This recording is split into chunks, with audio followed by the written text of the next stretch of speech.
Di pesta ulang tahunnya yang mewah, suamiku menghinaku di depan semua orang karena aku hanya di dapur. Tapi saat ia merendahkanku, aku memutuskan dalam diam. Dan semua akan kubuktikan. Sebelum kita mulai lebih lanjut, yuk, tekan tombol suka, serta tombol subscribe agar tidak ketinggalan kisah menarik lainnya. Dan jangan lupa absen asal kota Bapak Ibu di kolom komentar. Semoga rezeki kita semua dilancarkan, kesehatan kita diberkahi, dan keluarga kita selalu harmonis dalam lindungannya. Amin. Aku menghabiskan sebagian besar waktuku di dapur, sebuah ruangan yang terasa dingin meski dipenuhi uap masakan pagi. Rutinitas pagi ini sudah kuhafal di luar kepala. Menyiapkan kopi hitam pahit untuk Aryon, menggoreng telur mata sapi setengah matang, dan memastikan semua serba cepat karena ia harus segera pergi ke kantornya yang mewah di pusat kota. Tangan-tanganku yang dulu terampil menggambar sketsa kini hanya lincah memotong bawang. Seolah bakat seniku telah bertransformasi menjadi sekadar pengabdian pada perut suamiku. Jendela dapur besar itu selalu menjadi saksi bisu, memantulkan bayanganku yang semakin tipis dan lesu dari hari ke hari, kontras dengan gedung-gedung pencakar langit yang menjulang di kejauhan. Pagi Aryon adalah maraton kesibukan, sementara pagiku adalah meditasi sunyi di antara aroma minyak zaitun dan deterjen. Ia akan keluar dari kamar tidur, sudah berbalut setelan jas mahal yang kusimpan rapi di lemari khusus. Aroma parfumnya menyengat, seolah sudah siap untuk perang harga di lantai bursa. Ia bahkan tidak pernah menyentuh kenop pintu lemari itu sendiri, karena ia tahu selalu ada aku yang memastikan semua siap sedia, dari kaos kaki yang senada hingga jam tangan yang terpasang sempurna. Kami tinggal di rumah ini, di lingkungan perumahan elit yang ia beli dari hasil kerja kerasnya. Namun rasanya kami hidup di dua planet yang berbeda, terpisah oleh sekat kaca tebal yang hanya bisa kulihat dari balik dapurku. Seringkali, di tengah kesibukannya mengecek ponsel, ia hanya melirik sekilas piring yang kusiapkan. "Telur lagi, Kirana?" tanyanya suatu pagi dengan nada yang bukan pertanyaan, melainkan pernyataan kekecewaan. Nadanya datar, tapi cukup menusuk, seolah aku gagal menciptakan keajaiban kuliner dari bahan-bahan yang kusiapkan. Aku hanya bisa menarik napas, menjelaskan bahwa uang belanja bulan ini harus kualokasikan untuk kebutuhan anak-anak yang lebih mendesak. Ia tidak mendengar.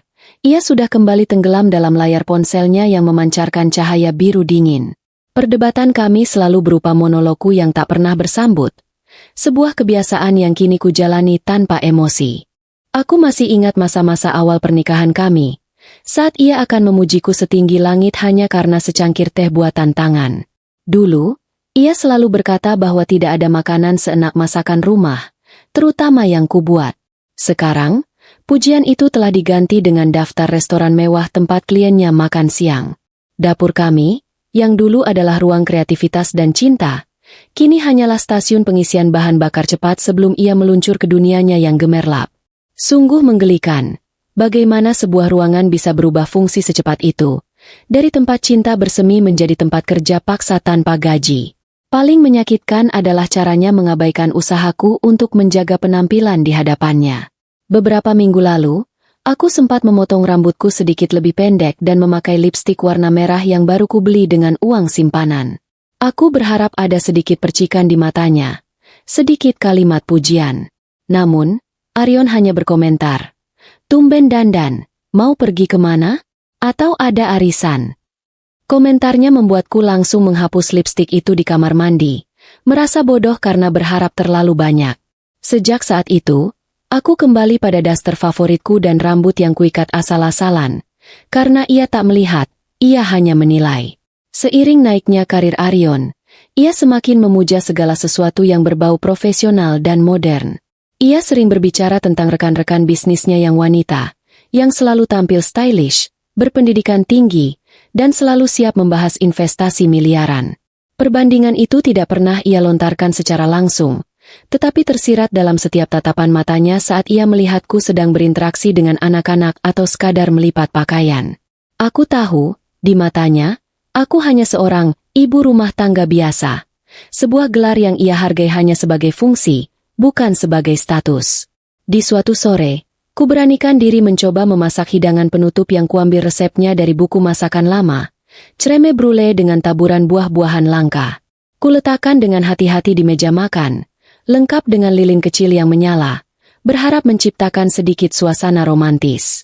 Ketika Arion pulang, ia melihat hidangan itu, menghela napas panjang, dan hanya berkata, "Aku sudah makan malam dengan klien, Kirana. Lagi pula, aku sedang diet. Simpan saja untuk besok." Kemudian ia naik ke atas, meninggalkanku sendirian dengan creme brulee yang perlahan mencair, lilin yang padam, dan hatiku yang terasa beku. Aku tertawa kecil, tawa ironis yang tertahan, memikirkan betapa konyolnya aku mencoba merayu suamiku dengan gula dan krim. Mungkin aku harus merayunya dengan saham dan obligasi. Itu mungkin akan lebih efektif. Humor itu adalah satu-satunya caraku untuk tidak menangis. Aku masih ingat percakapan kami saat ia membelikanku sebuah blender baru yang canggih untuk ulang tahunku. "Ini untukmu, sayang," katanya saat itu. "Supaya kamu bisa lebih cepat menyiapkan jus sehat. Waktu itu berharga, Kirana. Apalagi waktu kerjaku." Aku tersenyum masam, menerima alat dapur mahal itu. Padahal yang kuinginkan hanyalah sedikit waktu berharga bersamanya. Rasanya, hadiah-hadiah yang kuterima kini hanyalah alat untuk meningkatkan efisiensi kerjaku sebagai pengurus rumah tangganya. Aku adalah manajer operasional rumah ini, dan Arion adalah pemegang saham tunggal yang hanya peduli pada hasil akhir. Setiap malam, Arion akan menghabiskan waktu berjam-jam di ruang kerjanya, yang kini menjadi benteng pribadinya. Ia akan mengunci diri, berbicara di telepon dengan suara pelan, sesekali tertawa renyah yang tidak pernah kudengar lagi saat ia bersamaku. Aku tahu, ia sedang berada di puncaknya, menikmati kejayaannya. Sementara aku, di kamar tidur besar yang terasa kosong, hanya bisa memeluk bantal sambil mencium sisa aroma parfumnya, merenungi mengapa kesuksesan finansialnya justru menjadi jarak paling tebal di antara kami. Kesuksesan itu telah memberinya dunia, tetapi merenggut rumah tangganya. Aku pernah mencoba mengajaknya untuk sekadar berjalan-jalan di taman belakang rumah, hanya berdua, tanpa ponsel atau urusan pekerjaan. Ia menolak dengan alasan klise. "Terlalu banyak pekerjaan, Kirana. Kamu tidak mengerti betapa besarnya tanggung jawabku. Dunia bisnis ini kejam." Jawaban itu selalu membuatku bungkam. Tentu saja, aku tidak mengerti. Bagaimana mungkin aku mengerti dunia bisnisnya, jika ia sendiri tidak pernah mengizinkanku masuk ke dunianya? Bahkan hanya sebagai pendengar, ia seolah sengaja menempatkanku di kotak, tidak penting, untuk membenarkan pengabaiannya. Rutinitas mengantarku pada titik jenuh. Aku mulai merasa seperti bayangan di rumahku sendiri. Aku ada, aku bergerak, aku memasak, aku membersihkan, tetapi aku tidak terasa hidup. Anak-anak masih menjadi satu-satunya sumber cahayaku, yang mengingatkanku bahwa aku masih memiliki peran yang tak tergantikan. Tapi bahkan interaksiku dengan mereka seringkali terganggu oleh suara telepon Arion yang masuk, memaksanya untuk pergi, meninggalkan janji yang tak pernah ditepati. Aku bisa melihat kekecewaan di mata anak-anak, cerminan dari kekecewaan yang sudah lama kurasakan. Seringkali aku duduk di teras sambil menyesap teh dingin, memandang mobil mewah Arion yang melesat pergi di pagi hari. Mobil itu, yang harganya setara dengan biaya hidupku selama 10 tahun, terasa seperti simbol kebebasan dan pengkhianatan. Kebebasan bagi Arion untuk pergi kemanapun ia mau, dan pengkhianatan terhadap janji kami untuk selalu bersama. Aku tahu, cepat atau lambat, jarak yang diciptakan oleh kesuksesan ini akan menarik Arion lebih jauh, ke pelukan seseorang yang ia anggap sepadan dengan dunia barunya. Satu-satunya teman setiaku di rumah ini adalah jurnal lamaku, yang kusimpan di balik buku resep.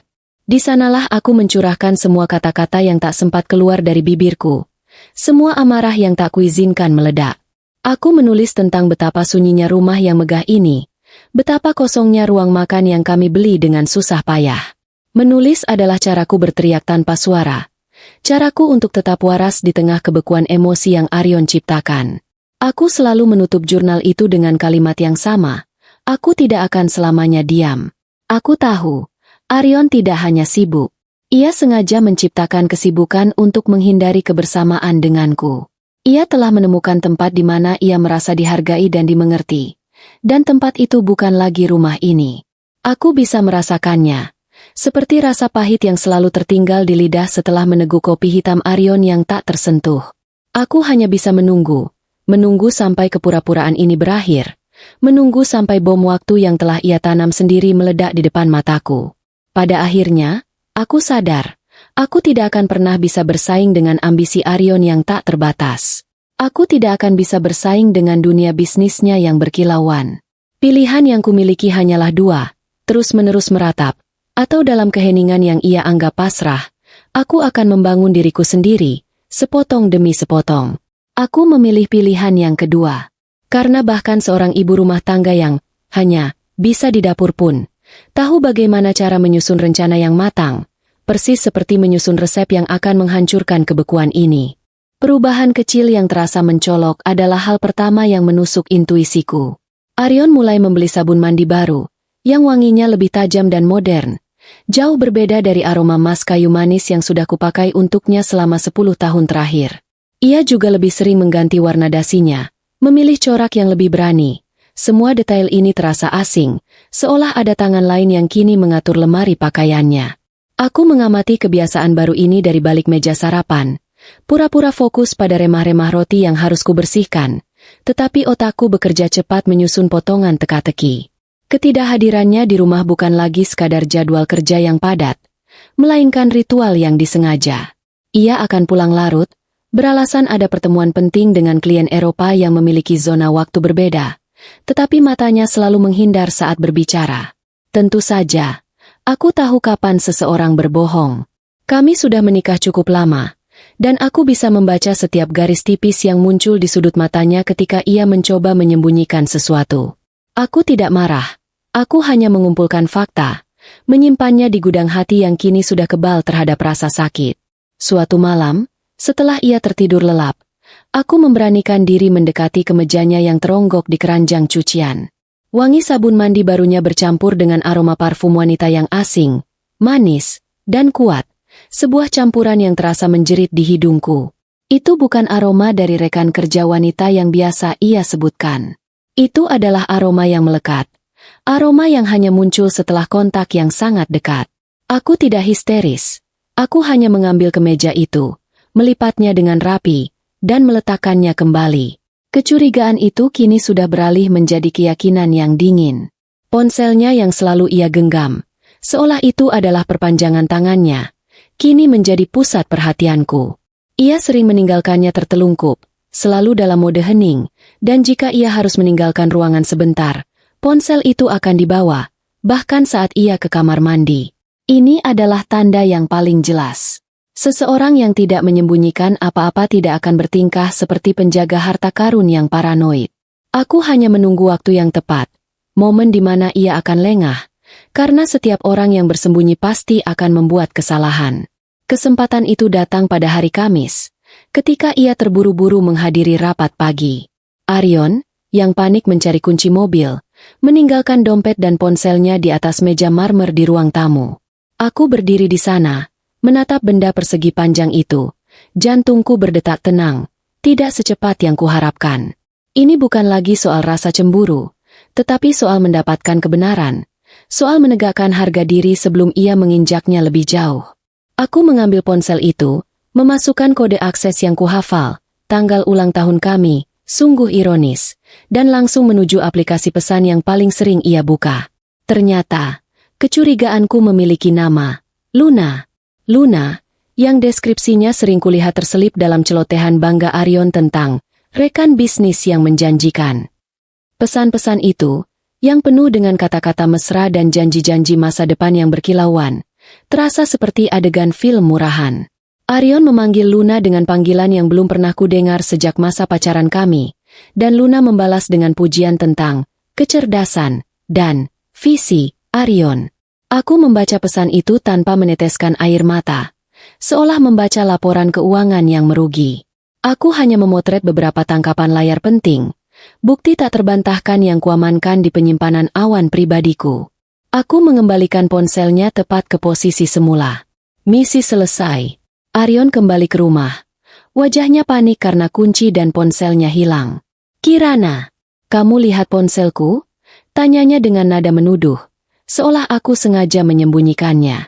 Aku menunjuk meja marmer dengan tenang. "Itu di sana, Mas. Kamu terlalu terburu-buru sampai tidak melihatnya." Ia mengambil ponsel itu, mengecek layar dengan ekspresi lega yang berlebihan, dan sama sekali tidak menyadari bahwa aku sudah melihat semua yang ia sembunyikan. Sikap paranoidnya kini terasa lucu, seperti seorang anak kecil yang berusaha menyembunyikan permen dari ibunya. Sungguh, drama hidupnya terasa lebih lebay dari sinetron yang biasa kulihat.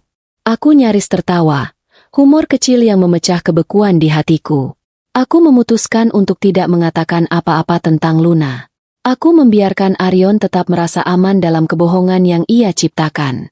Aku ingin ia sendiri yang mengakui semuanya, agar aku tidak terlihat seperti istri cengeng yang cemburu. Malam itu, di meja makan, aku menyajikan sup ayam kesukaan anak-anak. Aku membiarkan suasana hening, menunggu. Arion mulai makan dengan tenang, tapi aku tahu, hatinya tidak tenang. Akhirnya, aku membuka suara. Mas, belakangan ini kamu semakin sering pulang larut, dan sepertinya ada hal penting yang kamu sembunyikan. Kalimatku mengambang di udara, lembut namun penuh penekanan. Arion mengangkat kepala, menghela napas panjang, dan meletakkan sendoknya. Wajahnya menunjukkan ekspresi jenuh, bukan rasa bersalah. Ia seolah sudah bosan berpura-pura. Aku memang sedang dekat dengan seseorang, Kirana, katanya dengan nada datar. Dia Luna. Dan ya, aku berencana untuk menikahinya. Aku tidak akan menceraikanmu. Kamu tetap istriku. Tapi aku juga berhak bahagia. Pengakuannya begitu terang-terangan, seolah ia baru saja mengumumkan kenaikan harga saham. Tidak ada permintaan maaf, tidak ada penyesalan. Yang ada hanya pembenaran diri yang arogan. Kata-kata itu menghantamku, bukan karena isinya, tetapi karena caranya mengucapkan. Ia seolah memberitahu bahwa aku adalah paket lama yang sudah usang, dan ia berhak mendapatkan pembaruan. Aku menatap matanya, mencari sedikit pun rasa bersalah, tetapi yang kutemukan hanya keangkuhan dan kelegaan karena telah jujur tanpa harus berjuang. Mengapa, Mas? Tanyaku pelan. Meskipun aku sudah tahu jawabannya. Ia menyandarkan punggungnya ke kursi, tersenyum sinis. Luna memberiku sesuatu yang tidak bisa lagi kudapatkan darimu, Kirana. Dia cerdas, stylish. Dia mengerti dunia bisnisku. Dia bisa menemaniku dimanapun. Lihat dirimu. Ia melirikku dari kepala hingga kaki, yang saat itu mengenakan kaos rumahan yang nyaman. Hanya bisa di rumah, bisanya cuma di dapur. Aku butuh seseorang yang bisa membuatku merasa hidup lagi. Jantungku berdenyut sakit, tapi aku menahannya. Jadi, selama ini, pengorbananku, tahun-tahun yang kuhabiskan membesarkan anak-anaknya, menjaga rumahnya, semua itu tidak pernah membuatnya merasa hidup. Aku hanya sebuah fungsi, bukan pasangan hidup. Aku tersenyum tipis, senyum yang terasa pahit di bibirku. Baiklah, Mas, aku mengerti. Terima kasih sudah jujur. Jawaban ini jelas mengejutkan Arion. Ia pasti mengharapkan tangisan, teriakan, atau setidaknya drama murahan. Tetapi ia hanya mendapatkan ketenangan yang menakutkan. Arion terlihat sedikit bingung dengan reaksiku. Ia mencoba membenarkan diri lagi. Kamu harus dewasa, Kirana. Poligami itu bukan dosa, dan aku akan tetap menafkahimu. Aku hanya menjalankan hakku. Aku hanya mengangguk, membiarkan keangkuhannya memenuhi ruangan. Bagiku, ini bukan lagi soal hak atau dosa. Ini adalah soal harga diri yang diinjak-injak dengan sengaja. Setelah Arion kembali ke ruang kerjanya, aku duduk sendirian di meja makan. Malam itu, aku tidak menangis. Aku hanya merasakan energi yang kuat mengalir dalam diriku. Energi yang lahir dari penghinaan. Aku mengambil jurnal lamaku dan menulis. Aku tidak lagi menulis tentang rasa sakit, melainkan tentang daftar rencana.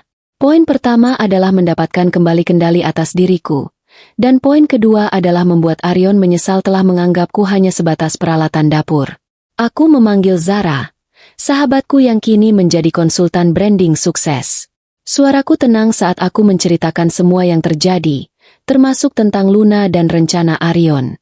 Zara, yang selama ini selalu mendukungku, terdiam sebentar, lalu menjawab dengan suara yang penuh semangat. Bagus, Kirana. Sekarang, tunjukkan pada suamimu bahwa dapur itu bukan batasmu, tapi panggungmu. Dan aku akan membantumu mendesain panggung itu. Kata-kata Zara mengobarkan api di dadaku. Aku tahu, babak baru dalam hidupku sudah dimulai.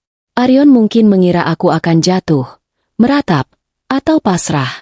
Ia salah. Ia baru saja melepaskan aku dari sangkar emas yang ia kira telah mengunciku. Aku memandang ponsel yang tadi ia tinggalkan, dan aku sadar, kebenaran itu memang menyakitkan, tetapi juga memberikan kebebasan yang tak ternilai. Aku akan menyusun rencana, langkah demi langkah, dan Arion tidak akan pernah menyadarinya sampai semua sudah terlambat. Dan pesta ulang tahunnya yang akan datang, yang ia banggakan, akan menjadi tempat yang sempurna untuk permulaan pertunjukanku. Aku mempersiapkan diriku untuk pesta ulang tahun Arion dengan hati yang tenang, seolah aku sedang bersiap untuk kencan biasa, bukan untuk menghadapi kehinaan. Gaun malam yang kupilih adalah yang paling sederhana di lemari, berwarna biru tua tanpa banyak ornamen, yang Arion belikan 2 tahun lalu dan tak pernah kupakai. Aku menata rambutku sendiri, memilih riasan yang natural, sengaja tidak berlebihan, karena aku tahu malam ini fokusnya bukan pada kecantikanku, melainkan pada kemarahan Arion yang akan segera meledak. Aku melihat pantulanku di cermin. Aku melihat seorang wanita yang menatap dirinya dengan mata dingin, siap menerima pukulan terakhir yang akan membebaskannya.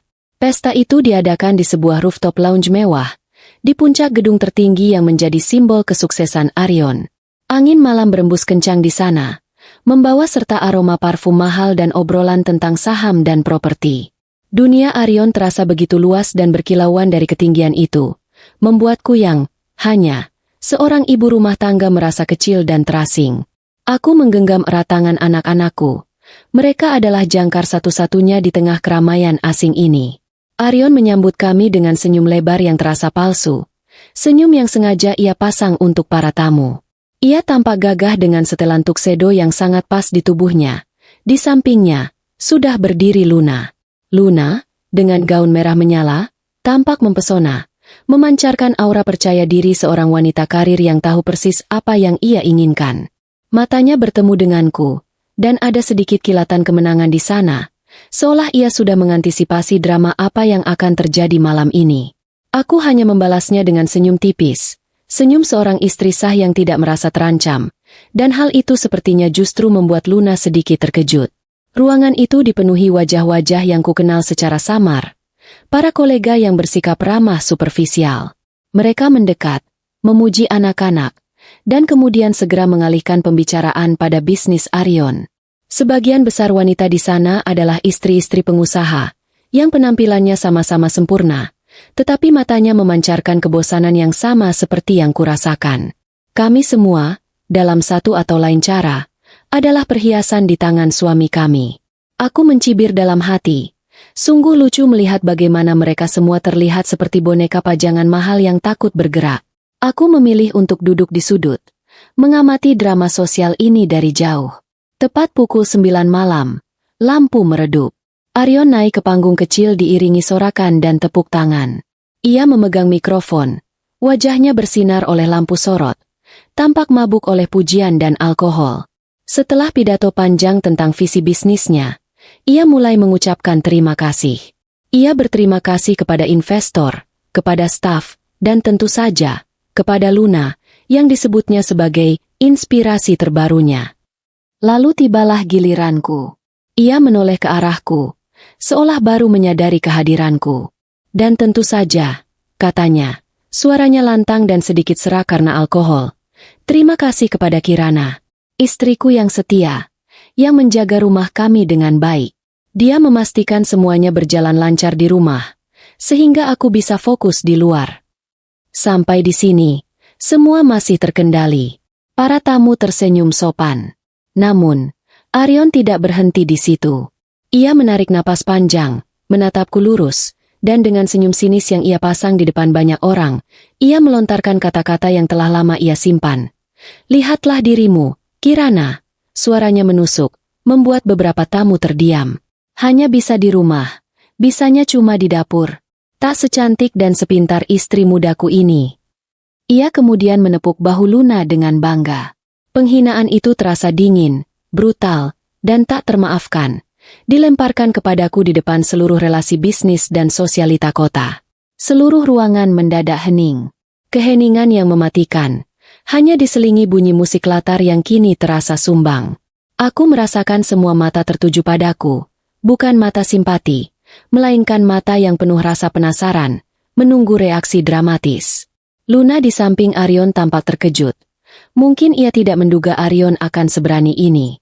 Anak-anakku, yang duduk di dekatku, menatapku dengan mata berkaca-kaca. Wajah mereka bingung dan terluka. Tubuhku tidak bergetar. Air mataku tidak jatuh. Aku hanya berdiri tegak di sudut ruangan, membiarkan kalimat pedas Arion meresap sepenuhnya ke dalam diriku.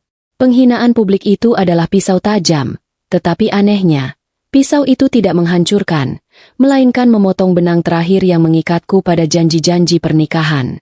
Rasa sakit itu begitu besar hingga terasa dingin dan mati rasa. Aku melihat Arion, dan untuk pertama kalinya, aku melihatnya bukan sebagai suami yang kukenal, melainkan sebagai pria asing yang mabuk kekuasaan. Aku menatapnya lurus. Lalu, aku melakukan hal yang paling tidak ia harapkan. Aku tersenyum. Senyum tipis yang mengandung 1000 makna. Sebuah senyum perpisahan yang tenang. Senyum itu seolah berkata, "Terima kasih, Mas. Kamu baru saja membebaskanku." Aku menoleh ke arah anak-anak, mengusap lembut pipi mereka, dan berbisik, "Kita pulang, Nak." Aku berjalan melewati kerumunan tamu yang masih terkejut. Langkahku pelan, tidak terburu-buru, tidak menunjukkan sedikit pun tanda kekalahan. Saat melewati Arion dan Luna, aku berhenti sebentar, menatap Arion tepat di mata. "Selamat ulang tahun, Mas," kataku dengan suara yang tenang, memancarkan wibawa yang tak terduga. "Aku doakan kamu bahagia dengan pilihanmu, karena kamu tidak akan pernah mendapatkan kebahagiaan sejati dariku lagi." Aku tidak menunggu jawabannya. Aku hanya membalikkan badan dan berjalan keluar, meninggalkan pesta gemerlap itu. Di luar, di lobi gedung pencakar langit yang sunyi, aku membiarkan anak-anakku menangis sebentar di pelukanku. Kemudian, aku memanggil Zara. "Aku sudah siap, Zar," kataku. Suaraku kini tidak lagi tenang, melainkan penuh tekad baja. Pukulannya sudah kena. Aku sudah bebas. Mari kita mulai rencana itu sekarang.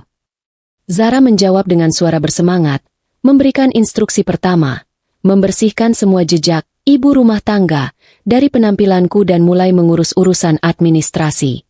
Perjalanan pulang terasa berbeda. Kami hanya bertiga di mobil, tetapi tidak ada lagi keheningan yang menyesakan, hanya ada kesadaran baru. Anak-anakku, meskipun terluka, melihat kekuatan pada ibunya. Aku memandang keluar jendela. Aku tidak lagi melihat bayanganku di jendela dapur yang kusam, melainkan refleksi cahaya kota yang cemerlang, yang kini terasa bisa kuraih. Arion mengira ia telah menghancurkanku, tetapi ia hanya memberikan aku bahan bakar untuk kebangkitanku. Malam itu, di kamar tidur kami yang besar, aku tidak tidur. Aku menghubungi beberapa kenalan lama yang sudah lama kuabaikan. Mereka yang bergerak di dunia bisnis kuliner dan pemasaran digital. Aku mulai merancang ulang bisnis cateringku menjadi sebuah merek makanan premium yang fokus pada kesehatan. Aku sadar, dapur yang ia hina adalah senjata terkuatku. Aku akan mengubah dapur itu menjadi kerajaan kecilku sendiri. Sebuah benteng kemandirian yang tidak akan pernah bisa ia sentuh atau hancurkan. Aku duduk di lantai dingin kamar mandi, mencuci sisa riasanku, dan memandang diriku di cermin sekali lagi. Aku tidak melihat korban. Aku melihat seorang wanita yang baru saja mengalami titik balik dramatis.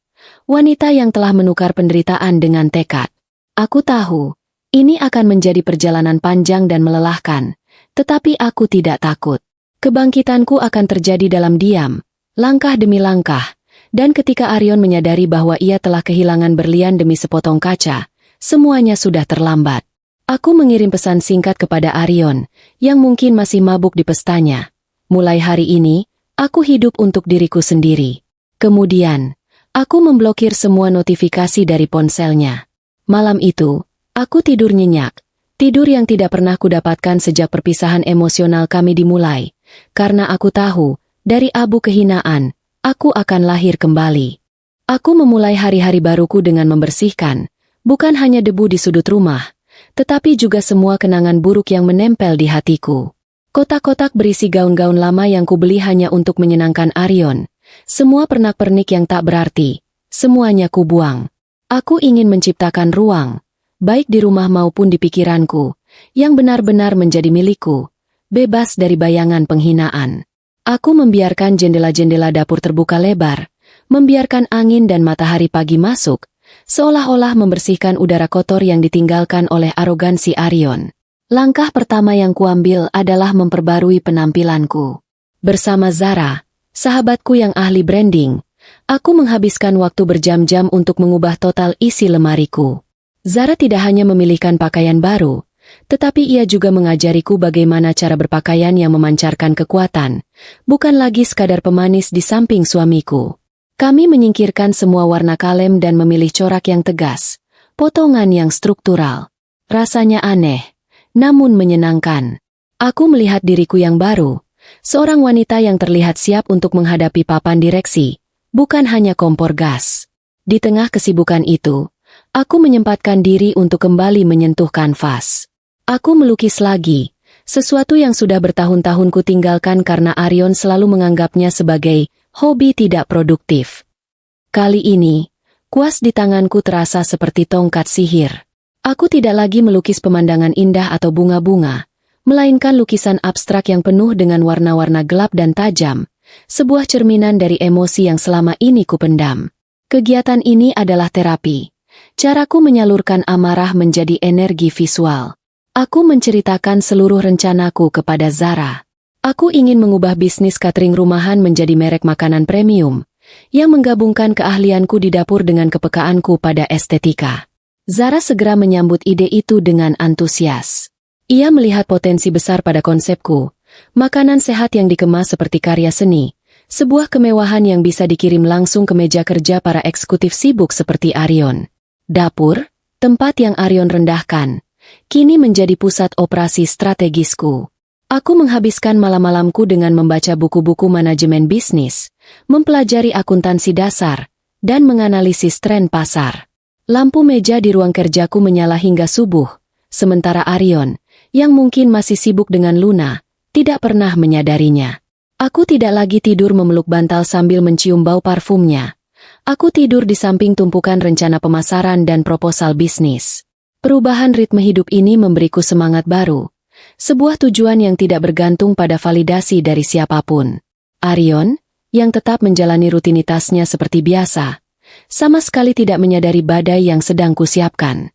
Ia menganggap perubahan penampilanku hanyalah reaksi cemburu yang akan segera mereda. Suatu pagi, ia melihatku keluar rumah dengan pakaian rapi dan tas kerja, yang kuambil dari peninggalan ibuku. "Mau kemana kamu, Kirana?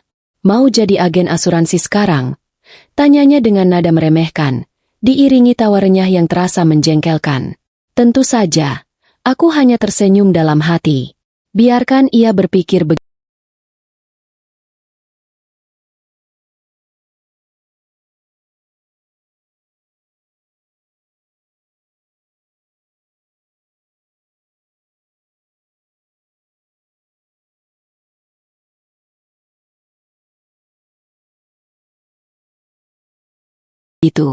Aku tidak akan membuang energiku untuk menjelaskan visiku pada pria yang buta.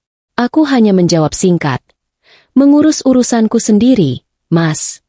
Setiap pagi, saat Arion melaju ke kantornya, aku justru melaju ke sisi kota lain untuk bertemu pemasok, mengikuti seminar bisnis, atau melakukan riset pasar. Anak-anak kutinggalkan sebentar di bawah pengawasan pengasuh yang kupercayai, yang kuinstruksikan untuk tidak memberitahu Arion tentang aktivitasku. Ini adalah permainan diam-diam, dan aku bertekad untuk memenangkannya. Aku merasa seperti seorang mata-mata yang sedang menyusun kudeta. Aku menyewa sebuah studio kecil, bukan untuk melukis, melainkan untuk mengolah makanan yang akan menjadi produk unggulanku. Studio itu bersih, minimalis, dan penuh cahaya, benar-benar kontras dengan dapur rumahku yang besar tetapi terasa suram. Di sana, aku menciptakan resep-resep baru, menggunakan bahan-bahan organik dan metode pengolahan yang cermat. Aku menggabungkan seni dan masakan. Setiap kotak makanan kubuat seperti hadiah, dengan tata letak yang estetik, jauh dari kesan makanan rumahan biasa. Zara sangat berperan besar. Ia membantu merancang logo yang elegan dan website yang profesional, menamai bisnis baruku dengan nama yang singkat namun berkesan, Rasa Arupa.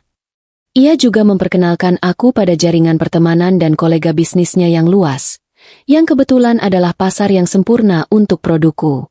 Aku mulai menerima pesanan dalam jumlah kecil, yang kuantar sendiri ke kantor-kantor mewah di pusat kota. Suatu sore, aku hampir berpapasan dengan Aryon di lobi sebuah gedung perkantoran. Aku sedang menunggu pesanan cateringku diambil, sementara ia sedang berbicara serius di telepon. Aku melihatnya. Ia tidak melihatku. Ia terlihat lelah, rahangnya tegang, dan jasnya tampak sedikit kusut. Sungguh aneh melihatnya dari jarak yang begitu dekat, tetapi terasa begitu jauh. Ia terlihat seperti seorang pria yang sedang menanggung beban berat. Berbeda sekali dengan citra pria sukses yang selalu ia pamerkan. Aku segera bersembunyi di balik pilar besar, menghindari kontak mata. Aku belum siap untuk konfrontasi, setidaknya belum sampai aku benar-benar siap. Ketika Aryon pulang malam, ia sering mendapati rumah dalam keadaan sunyi. Ia tidak lagi melihatku menunggu dengan wajah muram di ruang tamu. Aku sudah ada di kamar, membaca atau merencanakan jadwal, atau kadang sudah tidur. Kami hanya bertukar kata-kata seperlunya, tentang anak-anak atau tagihan. Kamu sekarang lebih sering keluar rumah, komentarnya suatu malam, dengan nada yang terselip rasa ingin tahu, tapi ia segera menimpali. Baguslah, supaya kamu tidak terlalu fokus padaku dan Luna. Aku nyaris tertawa keras. Tentu saja, aku tidak fokus padanya lagi. Aku fokus pada diriku sendiri. Aku mulai mendapatkan klien penting. Salah satunya adalah perusahaan investasi yang sangat dihormati di kota itu. Aku tahu, aku berada di jalur yang benar. Aku tidak ingin membalas dendam dengan menghancurkannya. Aku ingin membalas dendam dengan kesuksesanku sendiri, sebuah kesuksesan yang akan membuatnya sadar bahwa ia telah membuang mutiara yang berharga. Aku tidak perlu berteriak atau menangis. Aku hanya perlu berdiri di atas kakiku sendiri. Aku menggunakan uang hasil kerja kerasku untuk membeli satu set perabotan kantor yang minimalis untuk studio kecilku. Aku memandang mesin kasir kecil yang kini selalu berbunyi saat ada pesanan masuk. Suara itu jauh lebih manis di telingaku daripada janji-janji kosong Aryon. Ketergantungan finansialku padanya perlahan terputus, dan itu memberiku kebebasan emosional yang tak terlukiskan. Aku tidak lagi takut pada ancamannya atau kekayaan Luna. Setelah 3 minggu masa transformasi, aku benar-benar menjadi orang yang berbeda. Aku tidak lagi mencari pengakuan dari Aryon. Aku tidak lagi mengira-ngira kemana ia pergi atau apa yang ia lakukan. Semua energiku tercurah pada Rasa Arupa dan anak-anakku. Senyumku kini tulus, bukan lagi paksaan. Kebahagiaanku tidak lagi bersumber dari pujiannya, tetapi dari rasa puas atas pekerjaanku. Aku tahu, fase kebangkitan diam-diam ini akan segera berakhir. Aku harus bersiap untuk fase berikutnya. Konfrontasi. Aku sudah mengumpulkan semua informasi yang kubutuhkan tentang Aryon, tentang pergerakan bisnisnya, dan bahkan tentang aset-aset yang ia coba sembunyikan. Aku bukan lagi wanita polos yang hanya bisa di dapur. Aku adalah seorang manajer operasional yang kini telah menjadi seorang CEO yang kejam, siap menggunakan data dan strategi untuk menegakkan keadilan. Malam itu, saat Aryon sedang tidur pulas, aku membuka laci meja kerjanya. Aku mengambil buku tabungan lamanya, mengambil foto salinan beberapa dokumen penting yang ia simpan rapi. Aku melakukannya dengan tenang, tanpa rasa bersalah, karena aku tahu aku melakukannya demi masa depan anak-anakku dan harga diriku sendiri. Aku menutup laci itu dengan perlahan, meninggalkan Aryon tidur dalam mimpi manisnya tentang kesuksesan, tanpa menyadari bahwa wanita yang ia hina sudah bersiap untuk mengambil alih panggung. Pasca kejadian di pesta ulang tahun, pusat kendali rumah ini perlahan berpindah, meskipun Aryon belum menyadarinya. Aku tidak lagi menunggu di ruang tamu atau menghitung jam pulangnya. Aku fokus pada pesanan dan pengembangan merek, Rasa Arupa. Kebiasaanku yang baru adalah pulang larut dari studio setelah memastikan semua pesanan hari itu siap dikirim, dan saat itu, Aryon mungkin sudah tidur atau masih sibuk dengan panggilan teleponnya yang rahasia. Perubahan ini menciptakan ruang hampa di rumah yang justru terasa damai bagiku, tetapi mencekik bagi ego Aryon. Arion mulai menunjukkan tanda-tanda kegelisahan yang lucu, yang hanya bisa kulihat dari sudut mata. Ia akan berjalan bolak-balik di dapur yang kini selalu bersih, seolah ia mencari-cari kekacauan atau piring kotor yang bisa ia jadikan alasan untuk mengeluh. Ia pasti berharap aku akan berteriak, menanyakan kemana ia pergi, atau setidaknya menunjukkan air mata. Tapi ia hanya menemukan kesunyian dan aroma sabun cuci piring yang segar. Reaksiku yang datar dan netral adalah racun paling mematikan bagi narsismenya. Suatu malam, ia mencoba memancing reaksiku dengan mengumumkan rencananya untuk berlibur ke luar negeri bersama Luna, dengan dalih perjalanan bisnis. Aku akan pergi ke Eropa minggu depan. Kirana. Mungkin agak lama, katanya sambil merapikan dasinya di depan cermin, menunggu aku bereaksi. Aku hanya meliriknya sebentar, sibuk mengecek daftar menu mingguan anak-anak. Oh, baiklah, Mas. Jangan lupa bawa pakaian tebalmu. Di sana sedang dingin. Jawabku tenang. Aku bahkan menawarkan untuk menelepon asistennya untuk memastikan semua logistiknya teratur. Wajah Arion langsung berubah. Dari yang tadinya penuh harapan akan sebuah konflik, menjadi kosong karena tidak mendapatkan umpan balik emosional yang ia cari. Ketidakpedulianku terasa seperti dinding tebal yang tak bisa ia tembus. Arion terbiasa menjadi pusat gravitasi di rumah ini. Semua emosi dan energi harus berputar mengelilingi dirinya. Kini, aku telah memutus tali gravitasi itu. Aku hidup di orbitku sendiri, yang lebih stabil dan cerah. Kegelisahannya semakin jelas terlihat ketika ia mencoba meremehkan usahaku. Ia melihat kotak-kotak cateringku yang sedang disusun rapi di ruang makan sebelum diangkut kurir. Masih sibuk dengan mainan dapurmu, Kirana? Hati-hati, jangan sampai modalnya habis untuk membeli bungkus yang cantik saja. Sindirnya, mencoba melukai kebanggaanku. Tidak perlu khawatir, Mas. Balasku dengan senyum tulus, yang kali ini bukan senyum palsu. Aku menjamin semuanya berjalan dengan perhitungan yang matang. Aku bahkan sudah bisa menabung sedikit. Aku tidak menunjukkan kemarahan, hanya profesionalisme. Jawaban itu lagi-lagi membuat Arion bungkam. Ia terbiasa melihatku defensif atau marah, bukan cerdas secara finansial. Aku tahu, ia pasti merasa jengkel, karena ia tidak bisa lagi mencapku sebagai istri bodoh yang boros dan tidak mengerti uang. Sungguh lucu melihat bagaimana ia mencoba meremehkan sebuah bisnis. Padahal ia sendiri yang selalu membangga-banggakan kewirausahaan. Itu adalah jeda humor kecil yang kuambil untuk mencerna kebodohannya. Kegelisahan Arion juga mulai menjalar ke area profesionalnya. Aku sesekali mendengar Arion berbicara di telepon dengan nada suara yang penuh tekanan. Bukan lagi suara percaya diri seorang CEO. Nada bicaranya menunjukkan bahwa Luna bukan hanya memberinya kesenangan, tetapi juga beban. Luna sering menuntut janji dan kepastian, dan ancaman Luna untuk membuat semua orang tahu, jika Arion tidak segera mengambil tindakan tampaknya mulai menggerogoti ketenangan batinnya. Aku hanya mendengarkan dari balik pintu kamar, tanpa perlu ikut campur. Aku tahu, aku tidak perlu melawan Luna, biar saja Luna yang menghancurkan Arion dari dalam. Aku mulai mendapati Arion sengaja mencari-cari kesempatan untuk berbicara denganku. Ia akan duduk di meja makan saat aku sedang menyiapkan makan malam anak-anak. Meskipun ia tahu aku tidak menyiapkan apapun untuknya. Ia hanya akan duduk di sana, meminum air putih, dan sesekali mencoba membahas topik yang tidak relevan. Aku bertemu dengan teman lama kita, Daniel. Dia bertanya tentangmu. Katanya suatu sore. Aku bilang kamu sedang sibuk di rumah. Oh ya? Sahutku santai, sambil mengiris sayuran. Kenapa kamu tidak bilang saja aku sedang sibuk mengurus bisnis baruku? Tanyaku. Kali ini, aku memutuskan untuk sedikit menjentik egonya. Wajah Arion menegang. Ia tampak terkejut, seolah aku baru saja membongkar rahasianya. Ia tidak tahu harus menjawab apa. Ia selalu ingin mengendalikan narasi tentang hidupku. Tetapi kini aku telah merobek narasi itu dan menulis ulang ceritaku sendiri. Aku semakin sering bekerja sama dengan Zara.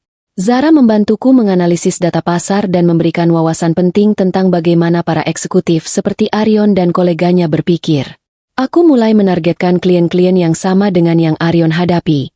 Sebuah langkah strategis yang sangat memuaskan. Rasanya seperti menyelinap ke benteng musuh, menggunakan keahlian domestikku sebagai penyamaran yang sempurna. Aku mulai memisahkan keuangan kami secara diam-diam. Aku membuka rekening bank baru atas namaku sendiri, dan semua keuntungan dari rasa rupa kumasukkan ke sana. Aku juga sudah membuat salinan semua dokumen aset yang dulu ia tunjukkan kepadaku dengan bangga, dan mendiskusikannya dengan seorang pengacara yang direkomendasikan Zara. Aku menyiapkan semua skenario, termasuk yang terburuk, perceraian. Persiapan ini bukanlah tanda kelemahan, melainkan perisai terkuatku. Aku harus memastikan, jika ia memilih pergi, ia tidak akan bisa merampas masa depan anak-anak. Semakin aku sibuk dan mandiri, semakin Arion tampak tidak terurus secara emosional. Ia tidak lagi menyempatkan diri untuk berolahraga, dan sering pulang dengan ekspresi wajah yang kelelahan dan penuh beban. Aku menyadari, ia tidak pernah belajar bagaimana mengatasi stres tanpa bergantung pada orang lain. Dulu aku yang menanggungnya, kini Luna yang menuntut terlalu banyak. Aku adalah tempat ia membuang beban, dan kini tempat sampah itu sudah penuh dan menolak menampung lagi. Aku ingat saat ia mencoba mencium keningku sebelum pergi kerja, sebuah kebiasaan yang sudah lama ia tinggalkan. Ciumannya terasa dingin dan dipaksakan. "Aku pergi dulu, Kirana," katanya. "Tolong pastikan kamu mengurus anak-anak dengan baik." Aku hanya mengangguk, tanpa membalas ciumannya. "Tentu, Mas. Aku selalu mengurus mereka dengan baik. Aku juga mengurus diriku sendiri." Jawabanku yang selalu penuh makna tersirat ini terus-menerus menguji kesabarannya. Ia pasti merindukan istri lamanya yang patuh dan penuh air mata. Aku tahu, Arion mulai merasakan ancaman yang tak terlihat. Ia takut pada ketenanganku, takut pada independensiku, dan takut pada senyumku yang kini benar-benar bahagia. Ia menyadari bahwa ia telah kehilangan bukan hanya seorang istri, tetapi juga seseorang yang sangat berharga yang tidak akan lagi melayani egonya. Kegelisahan yang kurasakan dari Arion adalah bukti bahwa rencanaku bekerja sempurna. Aku tidak perlu membalas dendam dengan drama, aku hanya perlu membalas dengan kebahagiaanku. Dan kebahagiaanku adalah penyesalan terbesarnya. Malam itu, aku menerima pesanan besar dari sebuah perusahaan konsultan terkenal, yang kebetulan adalah pesaing utama Arion. Aku memasukkan pesanan itu ke dalam jadwal kerja, tersenyum puas. Aku tahu, suatu hari nanti, Arion akan mendengar namaku di lingkaran bisnis, dan saat itu terjadi, ia akan menyadari betapa bodohnya ia meremehkan wanita yang hanya bisa di dapur. Kesuksesan yang kurangkai dalam keheningan perlahan mulai menciptakan riak yang tak bisa lagi diabaikan, bahkan oleh Arion yang sibuk. Bisnis, rasa rupa, telah berkembang pesat. Aku kini memiliki beberapa kurir yang menjemput pesanan setiap pagi, dan mobil-mobil box kecil yang berstiker logo elegan bisniskulah yang kini memenuhi jalur mobil di depan rumah. Aroma masakan premium yang kubuat di studio sesekali terbawa angin hingga ke teras rumah, menggantikan aroma bunga yang dulu Arion sukai. Aku tahu, aku bukan lagi bayangan yang bisa ia abaikan. Luna, yang kini menjadi pendamping utama Arion di luar, tentu saja menjadi yang pertama merasakan ancaman ini. Aku bisa merasakannya dari perubahan drastis pada suasana hati Arion. Ia pulang dengan rahang yang lebih kaku, sering membanting pintu, dan teleponnya selalu berdering dengan panggilan dari Luna yang menuntut dan penuh amarah. Luna pasti menyadari bahwa ketenangan dan kemandirianku membuat posisi Arion goyah. Seorang pria sukses yang tidak bisa mengendalikan istrinya di rumah akan dianggap lemah di lingkaran bisnis. Aku menikmati drama yang kucetuskan ini tanpa harus mengangkat suara. Arion, yang sudah terbiasa dengan kepatuhanku, semakin tersinggung oleh ketidakpedulianku terhadap aktivitasnya. Ia mulai mencoba mencari kesalahan pada logistik usahaku. Ia mengeluh tentang kotak-kotak catering yang menumpuk sebentar di ruang tamu atau tentang kurir yang membuat sedikit kebisingan. Aku hanya menanggapi dengan solusi logistik yang efisien dan profesional, yang membuat alasan-alasannya terdengar kekanak-kanakan. Aku tidak memberinya celah untuk menyerang, dan hal itu membuatnya frustrasi. Momen benturan itu akhirnya terjadi di suatu sore yang cerah. Aku sedang mengadakan pertemuan singkat di teras rumah dengan beberapa ibu-ibu kompleks yang ingin memesan catering besar untuk acara sosial mereka. Para ibu itu adalah jaringan sosial terpenting di lingkungan kami, dan mendapatkan pesanan dari mereka berarti mengamankan reputasi. Kami tertawa ringan, membahas detail menu dan anggaran. Suasananya hangat dan penuh hormat. Aku merasa dihargai, Sesuatu yang sudah lama tidak kurasakan di rumah ini. Tiba-tiba, mobil mewah Aryon berhenti mendadak di depan rumah. Ia keluar dengan wajah merah padam, matanya menyala penuh amarah, seolah ia baru saja mengalami hari yang buruk di kantor. Ia tidak menyapa tamu-tamuku, langsung melangkah menuju teras dengan langkah cepat, penuh dominasi. Kirana, apa-apaan ini? Kenapa rumah kita jadi seperti pasar begini? Bentaknya dengan suara keras, membuat tawa kami terhenti dan para ibu terdiam kaget. Ia jelas tidak peduli dengan kehadiran orang lain. Aku merasakan darahku mendidih sejenak, tetapi segera kujinakkan emosi itu. Aku menatapnya lurus, tidak gentar. Mas, aku sedang menerima pesanan. Mereka adalah klien, dan ini adalah bisnisku. Jawabku dengan suara yang rendah dan tenang, sangat kontras dengan letupan amarahnya. Ini bukan pasar. Ini adalah ruang tunggu profesional untuk bisnis cateringku. Aryon semakin marah karena jawabanku yang tenang itu. Bisnis apa? Kamu sekarang berani-beraninya berbisnis tanpa izin suamimu.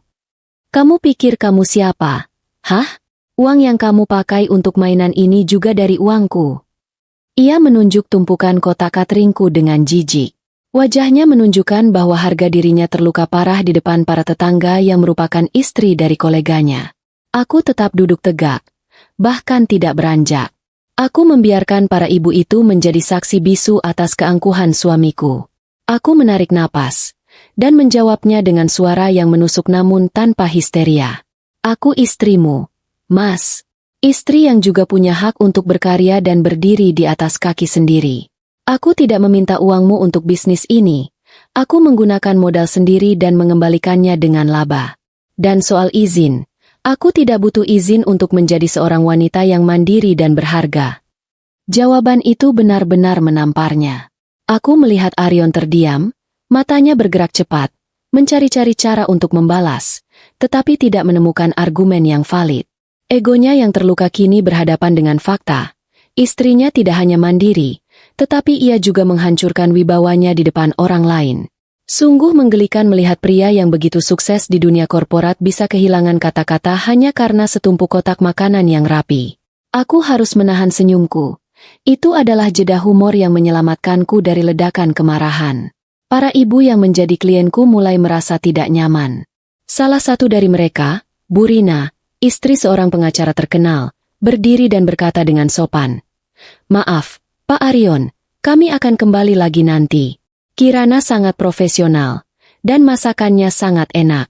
Kami sangat beruntung punya Kirana di kompleks ini." Kata-kata Bu Rina adalah bentuk dukungan sosial yang tak ternilai harganya. Mereka tidak hanya membelaku, mereka secara implisit menghukum perilaku Aryon. Aryon hanya bisa terdiam kaku. Wajahnya memerah karena malu. Wibawanya, yang selama ini ia bangun dengan susah payah di kantor, kini hancur di teras rumahnya sendiri hanya karena usahanya yang bodoh untuk meremehkan seorang wanita yang sedang bekerja keras.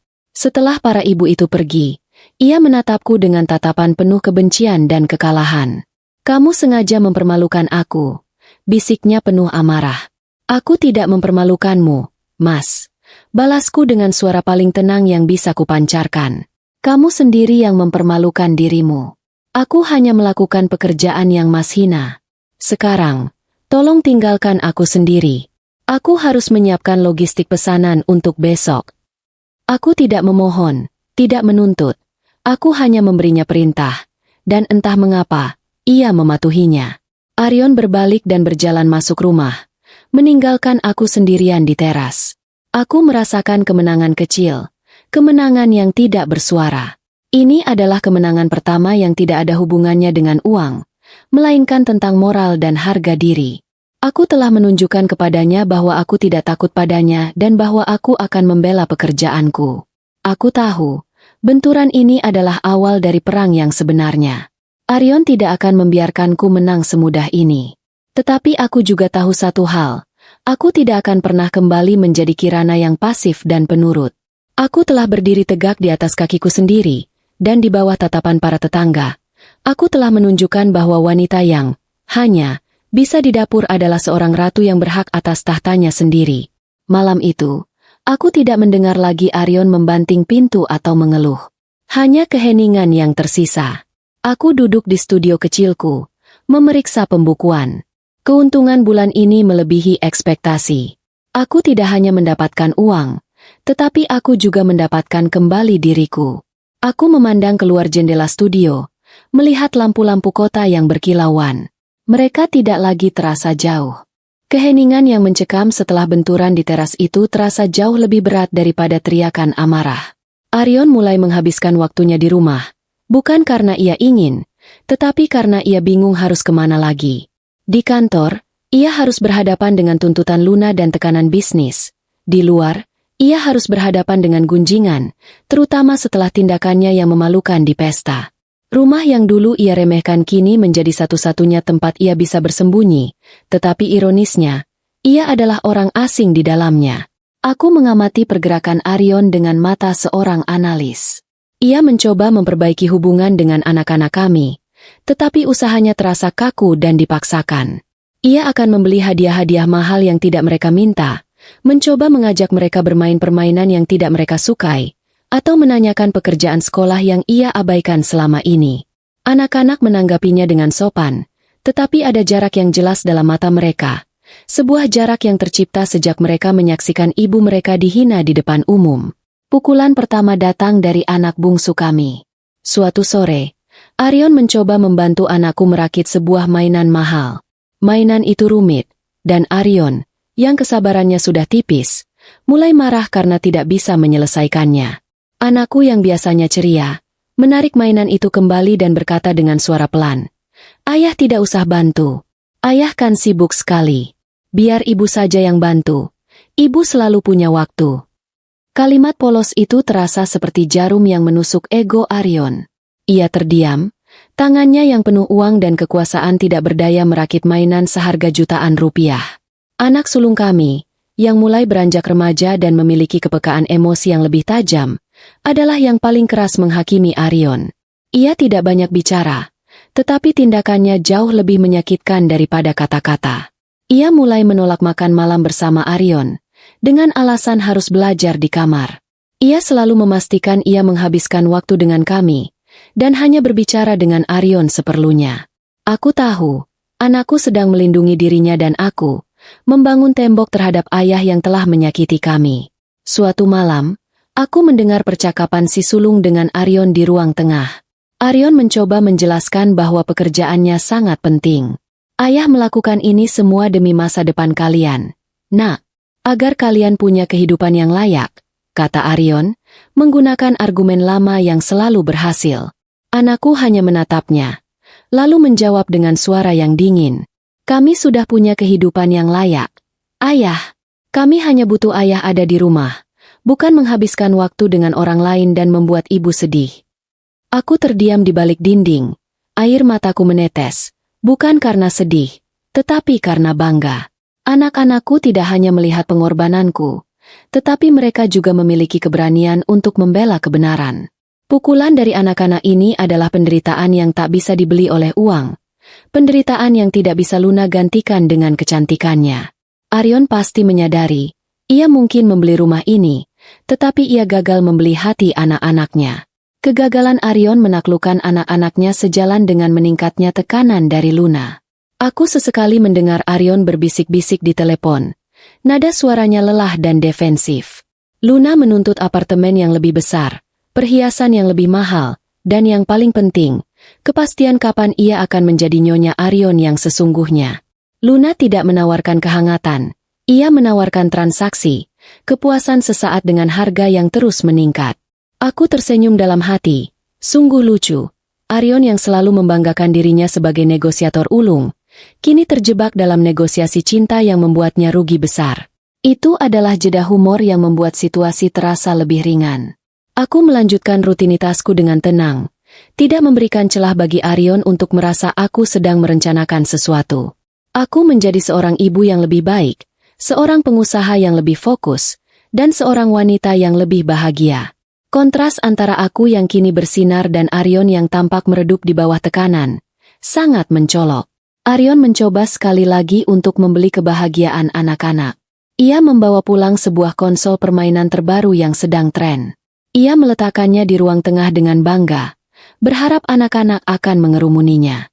Anak-anak melihat konsol itu, tersenyum sopan, lalu kembali ke aktivitas mereka.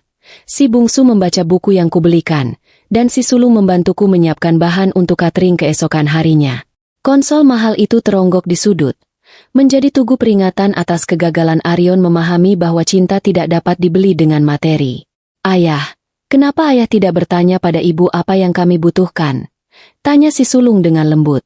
Ibu tahu kami lebih suka menghabiskan waktu bersama daripada bermain sendirian.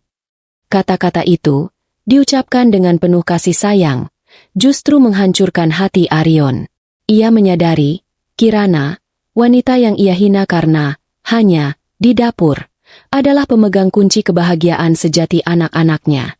Aku melihat Arion sering duduk sendiri di ruang kerjanya, menatap kosong keluar jendela. Ia tidak lagi mengecek ponselnya dengan semangat. Kelelahan yang ia rasakan bukan lagi karena pekerjaan, tetapi karena harus terus-menerus membagi dirinya, mempertahankan kebohongan, dan mencoba memenuhi tuntutan Luna yang tak pernah berakhir. Ia akhirnya merasakan apa artinya beban, sebuah beban yang tidak ia rasakan ketika aku, sebagai istrinya, menanggung semua tanggung jawab rumah tangga tanpa keluhan. Aku tahu, kehancuran emosional Arion sudah dekat. Ia mulai meragukan keputusannya, bukan karena ia mencintaiku lagi, tetapi karena ia takut kehilangan apa yang paling berharga dan tak tergantikan, keluarga dan kehormatan di mata anak-anaknya. Luna hanya bisa memberinya kepuasan sesaat, tetapi aku memberinya fondasi dan legitimasi. Dan kini, fondasi itu goyah karena keserakahannya.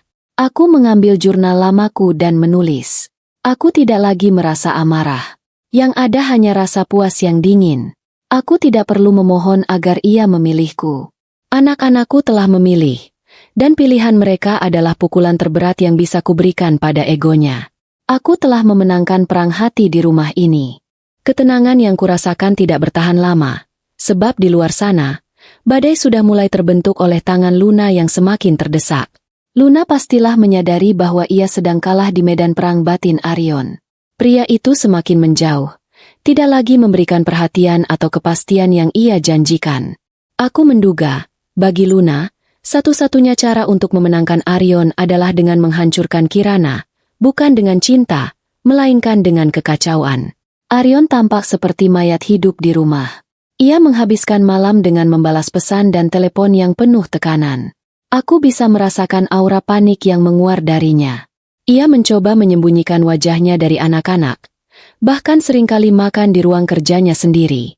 Luna pasti telah meningkatkan tekanannya, tidak hanya menuntut uang dan janji, tetapi juga mengancam hal yang paling Arion takuti, reputasinya. Aku tahu, Luna mengancam akan membocorkan beberapa rahasia profesional Arion, sebuah manuver yang bisa merusak kepercayaan investor dan mengancam posisi puncaknya di perusahaan. Bagi Arion, kehormatan dan uang jauh lebih berharga daripada janji pernikahan. Dan kini, kedua hal itu terancam oleh wanita yang ia pilih sebagai pelarian. Aku hanya mengamati, membiarkan benang-benang itu kusut dengan sendirinya. Momen puncak manuver Luna terjadi pada suatu siang. Aku sedang berada di studio bersama Zara, menyelesaikan desain kemasan baru kami yang sangat elegan, ketika ponselku berbunyi. Itu adalah nomor asing. Aku membuka pesan itu, dan isinya adalah serangkaian foto Arion dan Luna sedang berpelukan mesra di sebuah restoran mewah, diikuti dengan pesan singkat. Lihatlah siapa suamimu yang sebenarnya. Kami sudah lama bersama, dan aku akan segera menggantikan posisimu. Bersiaplah. Aku menatap foto-foto itu tanpa emosi. Itu adalah fakta yang sudah kuketahui sejak lama, tetapi melihat bukti visualnya yang dikirim oleh Luna terasa seperti gimmick murahan. Aku nyaris tertawa. Sungguh dramatis sekali cara Luna beraksi, seperti tokoh antagonis yang tak punya ide lain selain mengirimkan ancaman yang klise. Humor kecil itu mengembalikan fokusku. Aku membalas pesan itu dengan satu emotikon jari tengah, dan kemudian memblokir nomornya. Aku tidak perlu membuang energiku untuk drama picisan Luna. Aku menunjukkan ponselku pada Zara. Zara terkejut dan marah, tetapi aku tetap tenang. Ini bukan lagi ancaman, Zar. Ini adalah kepanikan. Luna tahu ia akan kalah, dan ia mencoba membuatku histeris agar Arion merasa bersalah. Jelasku. Tapi aku sudah berjanji. Aku tidak akan memberinya kepuasan itu. Kami segera menghubungi pengacaraku, memastikan bahwa semua dokumen dan bukti-bukti keuangan sudah siap untuk diserahkan. Luna baru saja memberiku amunisi terakhir yang kubutuhkan. Arion pulang larut malam itu. Wajahnya pucat pasi. Matanya memancarkan rasa bersalah yang luar biasa. Ia pasti sudah tahu bahwa Luna telah menghubungiku. Ia menatapku dengan ekspresi takut dan menyesal. Kirana, aku bisa jelaskan. Itu hanya foto lama. Luna sedang stres. Ia mencoba berdalih, tetapi aku menghentikannya dengan mengangkat tanganku. Aku tidak butuh penjelasanmu, Mas, kataku dengan suara yang rendah dan stabil. Aku sudah melihat semuanya. Aku tidak marah, aku hanya ingin tahu satu hal. Apa kamu akan memilih Luna, yang mengancam kehormatanmu dan anak-anak, atau kamu akan memilih kami? Aku membiarkan kalimat itu tergantung di udara. Aku tahu, aku telah menembaknya tepat di titik terlemahnya, kehormatannya sebagai kepala keluarga dan pengusaha. Arion menunduk. Tidak sanggup menatap mataku. Aku bingung. Kirana, Luna menuntut banyak hal. Aku tidak bisa melepaskannya begitu saja. Dia bisa merusak semuanya. Pengakuannya terasa lemah. Ia tidak takut kehilangan aku. Ia takut kehilangan kekuasaan yang ia bangun dengan susah payah. Aku tersenyum masam. Ia memang pria yang lemah, yang lebih takut pada ancaman daripada pada rasa sakit yang ia sebabkan. Aku tahu. Ini adalah saatnya memainkan kartu terakhir. Aku tidak boleh membiarkan Arion berpikir bahwa aku adalah korban yang akan menunggu. Aku harus menunjukkan bahwa aku adalah seorang pemain yang siap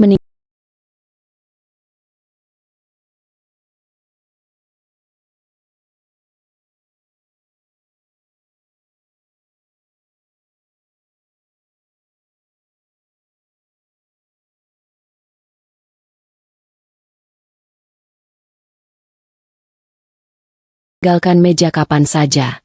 Aku segera menghubungi pengacaraku, menginstruksikan untuk menyelesaikan penyusunan surat gugatan cerai dan dokumen pembagian aset. Aku memastikan bahwa hak asuh anak-anak akan berada di tanganku sepenuhnya. Aku kembali ke rumah setelah bertemu pengacaraku dan menemukan Arion masih duduk di ruang tamu, mabuk dalam kebingungan. Aku meletakkan tas kerja kulitku di meja, dan mengeluarkan sebuah map tipis berwarna abu-abu. Map itu berisi draft dokumen yang siap ditandatangani. Aku memandangnya. Mas, aku sudah membuat keputusan. Aku tidak bisa terus hidup dalam ketidakpastian dan ancaman. Aku akan memberimu waktu sampai akhir minggu ini untuk memutuskan.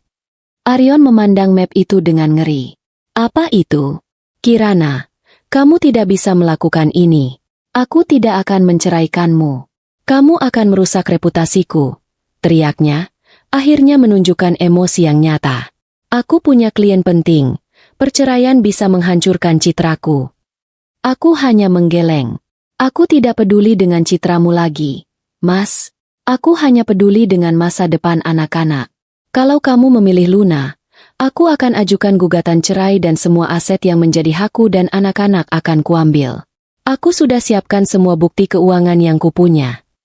Aku tidak lagi berbicara sebagai istri yang terluka, melainkan sebagai seorang negosiator yang tenang dan terampil. Aku melihat kepanikan di matanya semakin dalam. Ia sadar, Kirana yang hanya bisa di dapur kini memegang kendali penuh atas hidupnya dan kekayaannya. Luna mengancam reputasinya. Aku mengancam fondasi hidupnya. Di antara dua ancaman itu, Arion benar-benar terpojok. Malam itu, aku tidur di kamar tamu. Aku membiarkan Arion sendirian di kamar utama yang besar itu, sendirian dengan ketakutannya. Aku tahu, ia tidak akan tidur nyenyak. Ia akan menghabiskan malam itu dalam pertempuran batin antara keserakahan dan penyesalan. Aku, sebaliknya, tidur dengan hati yang damai, karena aku tahu, aku telah melakukan segalanya untuk diriku dan anak-anakku. Aku tidak lagi menunggu belas kasihannya. Aku menuntut keadilan. Hari-hari terakhir menuju batas waktu yang kuberikan terasa lambat dan menyiksa, terutama bagi Arion. Aku melihatnya semakin terperangkap dalam jaring laba-laba yang ia tenun sendiri. Ia jarang keluar rumah, tetapi ia tidak juga mendekatiku. Ia menghabiskan waktu berjam-jam di ruang kerjanya, mencoba mencari celah hukum, menghubungi teman-teman pengacaranya, mencari jalan keluar yang bisa menyelamatkannya tanpa harus kehilangan aku atau Luna, tanpa harus kehilangan uang atau citra. Aku tetap menjaga jarak, tidur di kamar tamu, sementara Arion di kamar utama yang kosong. Aku menjaga jadwal makan dan aktivitas anak-anak tetap normal, menciptakan gelembung kedamaian yang Arion tidak bisa masuki. Ketenanganku adalah penguji terberatnya. Ia pasti berharap aku akan menyerah dan mencabut ultimatum itu. Tapi aku tetap diam, membiarkan map abu-abu berisi dokumen gugatan itu menjadi suara terkeras di rumah ini. Telepon genggam Arion tidak pernah berhenti berdering, dan aku tahu itu Luna. Tuntutan Luna kini berubah menjadi histeria. Ia tidak lagi mesra. Ia penuh amarah dan ancaman. Ia pasti menyadari bahwa posisinya sedang terancam, dan ia mulai mendesak Arion untuk segera menceraikanku. Tuntutan Luna untuk segera menjadi istri sahnya hanya menambah lapisan tekanan pada Arion, membuat wanita yang dulu ia anggap sebagai pelarian, kini menjadi beban yang menenggelamkannya. Arion mencoba sekali lagi untuk merayu anak-anak. Ia membawa pulang makanan kesukaan mereka, mencoba bercerita lucu, dan bahkan mencoba membantu mengerjakan tugas sekolah mereka yang rumit. Anak-anak menanggapinya dengan hati-hati. Mereka bersikap sopan, tetapi kasih sayang mereka tetap terkunci, hanya ditujukan kepadaku. Mereka telah mengambil keputusan, dan mereka tidak akan membiarkan hadiah mahal mengubah pikiran mereka. Kegagalan Arion mendapatkan kembali hati anak-anak adalah siksaan terberat yang kulihat. Pada Sabtu sore, Arion datang ke kamar tamu, mencoba bicara denganku. Wajahnya kelelahan, matanya merah. Kirana, bisakah kita menunda ini? Aku butuh waktu untuk berpikir. Ini keputusan besar. Kamu tidak bisa mendesakku seperti ini. Pintanya dengan nada memelas yang baru pertama kali kudengar. Aku sudah mencoba mencari solusi. Mungkin kita bisa bicara tiga-tiganya, menemukan titik temu. Aku mendongak dari buku yang sedang kubaca, menatapnya dengan tenang. Mas, batas waktunya adalah besok malam. Aku tidak akan menunda ini. Aku sudah menunggumu membuat keputusan selama berbulan-bulan. 3 minggu ini sudah cukup bagimu untuk memikirkan yang paling berharga. Dan aku tidak akan pernah duduk satu meja dengan wanita yang terang-terangan menghina dan mengancam kehormatan keluargaku. Aku membiarkan ketegasan itu menguar. Aku melihat ia mencoba menggunakan trik bisnis andalannya, negosiasi dan penundaan. Kirana, dalam bisnis, kita tidak pernah membuat keputusan di bawah tekanan. Kita harus mencari win-win solution, katanya, mencoba menggunakan istilah yang dulu ia anggap keren. Aku nyaris tertawa. Sungguh konyol melihat ia mencoba menganalisis krisis rumah tangga kami seolah kami sedang bernegosiasi kontrak. Aku segera memotongnya. Ini bukan bisnis, Mas. Ini adalah hidup dan harga diri. Dan dalam hidup, terkadang kita harus memilih.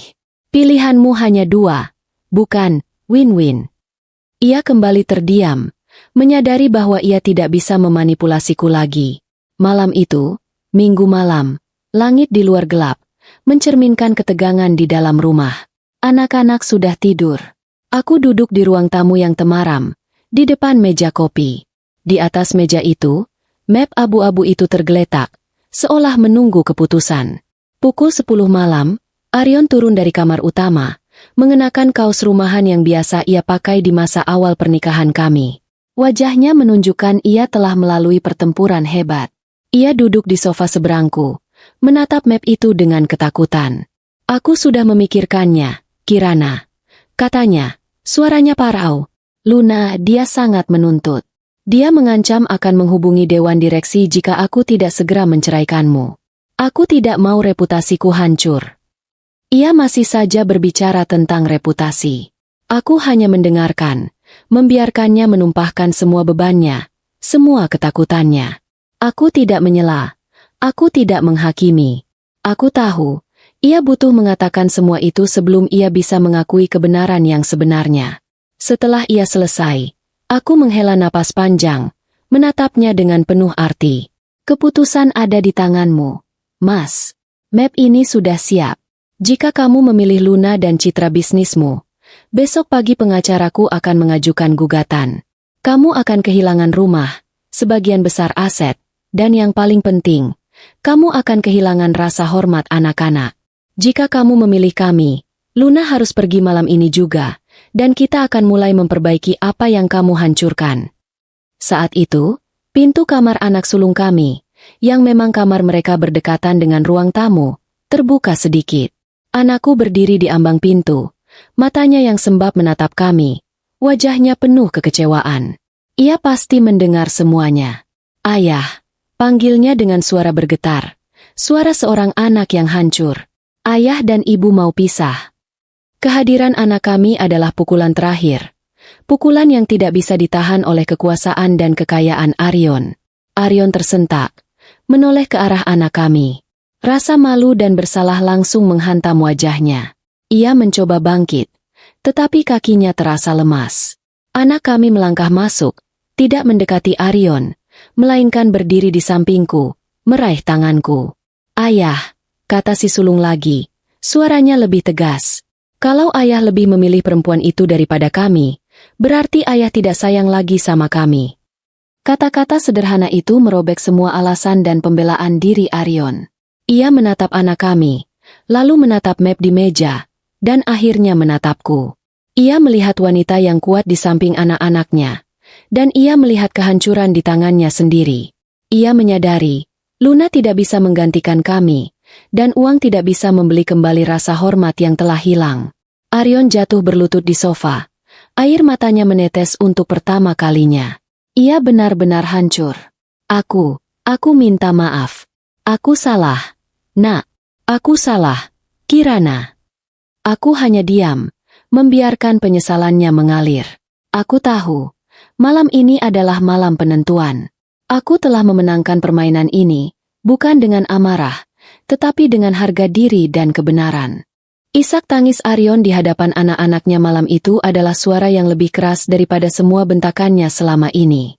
Air mata penyesalannya membasahi lantai ruang tamu, menandai titik balik yang sudah lama ku nantikan. Aku tidak memeluknya. Aku tidak mencoba menghiburnya.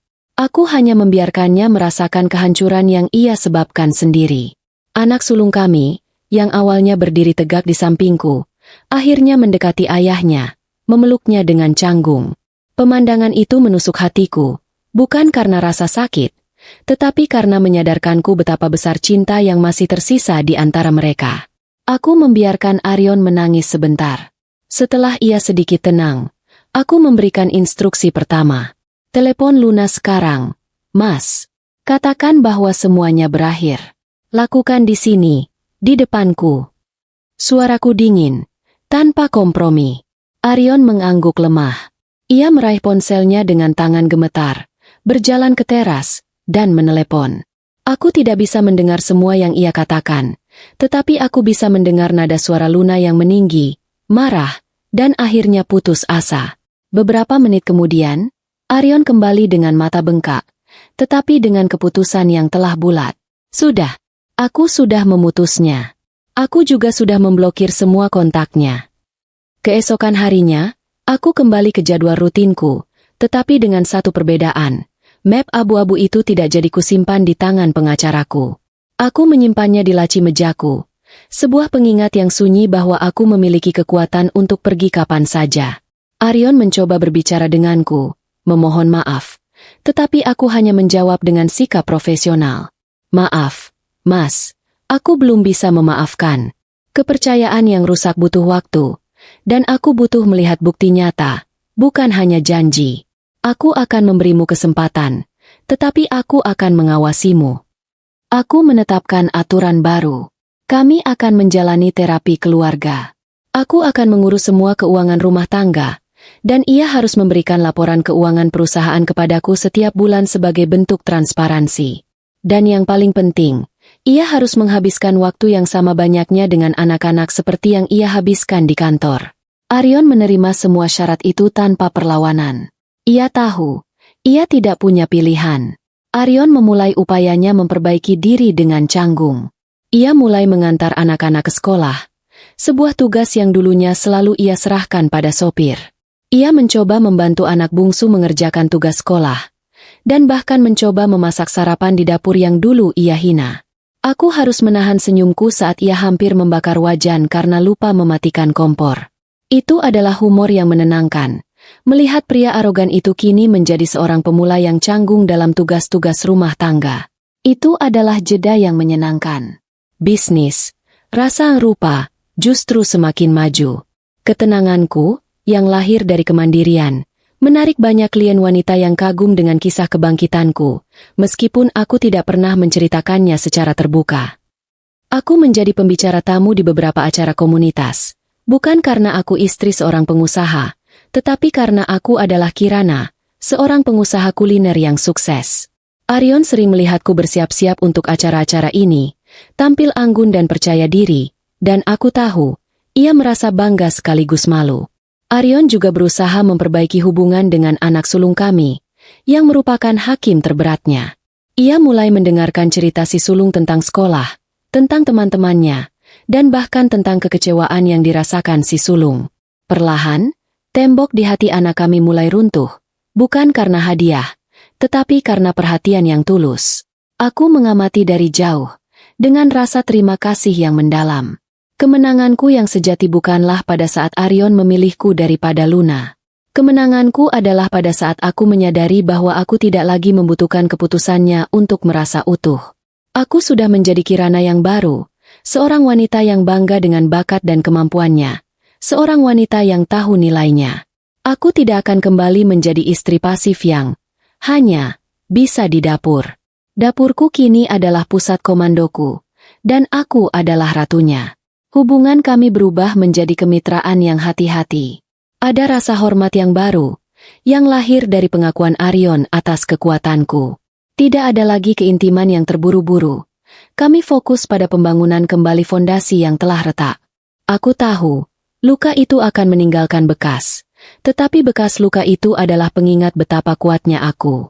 Aku tidak lagi merasa takut ditinggalkan, karena aku tahu, jika Arion kembali membuatku sakit, aku memiliki kekuatan dan dukungan untuk pergi.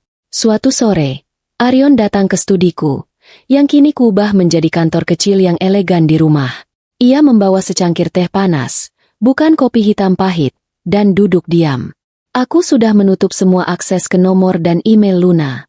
Aku juga sudah meminta pengacara untuk menyelesaikan semua urusan dengannya. Aku minta maaf atas semua yang terjadi, Kirana. Katanya, suaranya tulus. Aku sungguh menyesal telah meremehkanmu. Aku menatapnya lurus. Jangan minta maaf padaku, Mas. Minta maaf pada dirimu sendiri. Karena kamu hampir menghancurkan semua yang kamu punya demi kepuasan sesaat. Aku memberimu kesempatan bukan karena aku mencintaimu buta, tetapi karena aku percaya pada keluarga ini, dan aku ingin anak-anak punya ayah yang utuh. Aku tidak memaafkannya sepenuhnya. Aku hanya memberinya kesempatan untuk menebus kesalahan. Aku tahu, perjalananku masih panjang. Proses penyembuhan tidak instan. Tetapi aku telah melewati badai terburuk. Aku telah mengubah penghinaan menjadi kekuatan, dan rasa sakit menjadi motivasi. Aku telah membuktikan bahwa seorang wanita yang hanya bisa di dapur adalah seorang arsitek yang bisa membangun kembali hidupnya dari reruntuhan. Aku melihat diriku di cermin. Aku tersenyum, bukan senyum palsu di pesta, tetapi senyum yang muncul dari kepuasan terdalam. Aku bukan lagi bayangan Arion. Aku adalah cahayaku sendiri. Kemenangan sejatiku bukanlah karena aku berhasil mempertahankan suamiku, tetapi karena aku berhasil menyelamatkan diriku. Dan itulah akhir bahagia yang pantas kudapatkan.